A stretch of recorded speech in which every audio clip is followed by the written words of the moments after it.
Sure sisiphi right lalela ke njengamanje sila home affairs ngibhizi ngilungisa ipassport ngenzela ukuthi sihambe sobabili mase siya eSwazini so hamba soba u2 but bengifuna ukucheck ukuthi imoto ngabe sesimene right emathayini mhlambe noma ngivele ngifakele imali ukuthi uthenga amathayi o4 no full tank angazi ubona kanjani ngenze kanjani.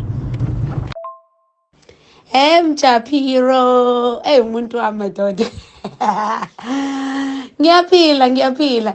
Yeah man, asihambe seswatini. Kodwa wena ngikuthembi kahle because ulokhu angibambisa udonga siphumile lapha yana wathi wena uzongikhokhela ibond ne-installment yemoto awukwazi uzuyikhokhe. Manje imoto ayikho right.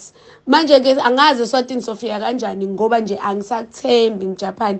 I think kumele uqale phansi wenze kahle. Awenzi kahle.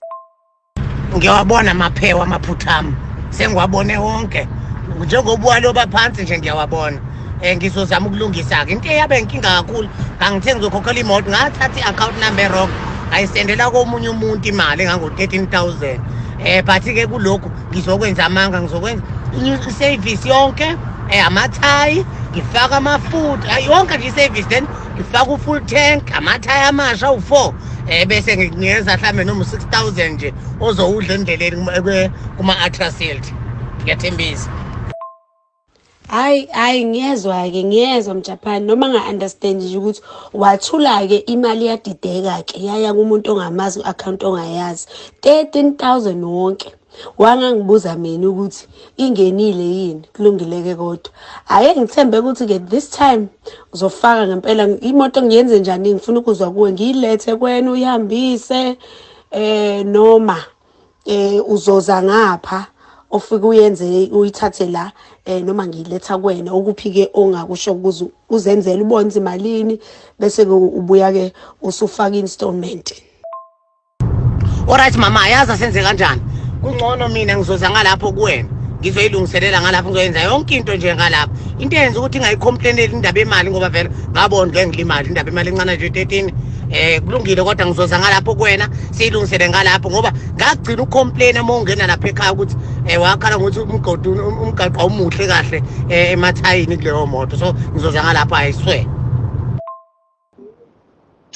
Hayi kulungile-ke Umjaphane ake ngikuthembe this time ukuthi uzofika ngempela ulungise le moto ngeke phela ngihambe ngemoto engekho right amathayi engekho right kanje ngiyeSwazini nokuthi futhi le driveway othi yangihlupha fanele ngabe ilungile phela njengobaba wekhaya wenza kanjani kanti wena lungisa i-driveway kuze sibe ne-less problem yamathayi yayizwa leyo nto akulungile-ke bye.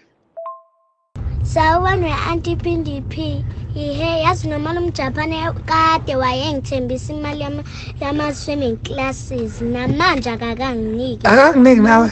Ulokhe ethi nje hawu ngizokunikeza kusasa ngizokunikeza December lutho. Kodwa iba nathi wangilahlisa ithemba manje mntanami. Kusho ukuthi nginami ngisazolinda phela thina seSwatini manje ngomhla 20 something 21 lapho kuyeSwaziland angikwazi ukuhamba ngemoto engalungisiwe manje mawuthi umalume Umjaphane akakwenzeli wena mina uzongenzela nini-ke iba nathi awungicengela phela lapha.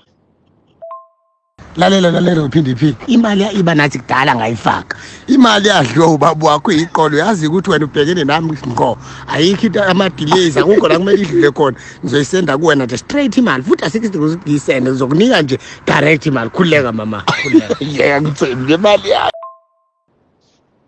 Kona ungasashongo yazi Umjaphane nami ngibuye ngingamthembi kahle usiya ngibuye ngingamthembi kahle nami ukayenza iy'thembiso la ube ngibonza lo angasayifeza hayi makuyena-ke iqola hayi no mina ngizokuthemba-ke it's fine asihleleke siyahamba-ke seSwazini sithathe nje as a vacation weekend away whatever you can call it yabo sihambe nje imoto yethu right masibuya kusuyothi va ngelokhuzana ke ngebond bese sikuze sikhululeke ke singasabi noma siphushe 2 months nje sibe right.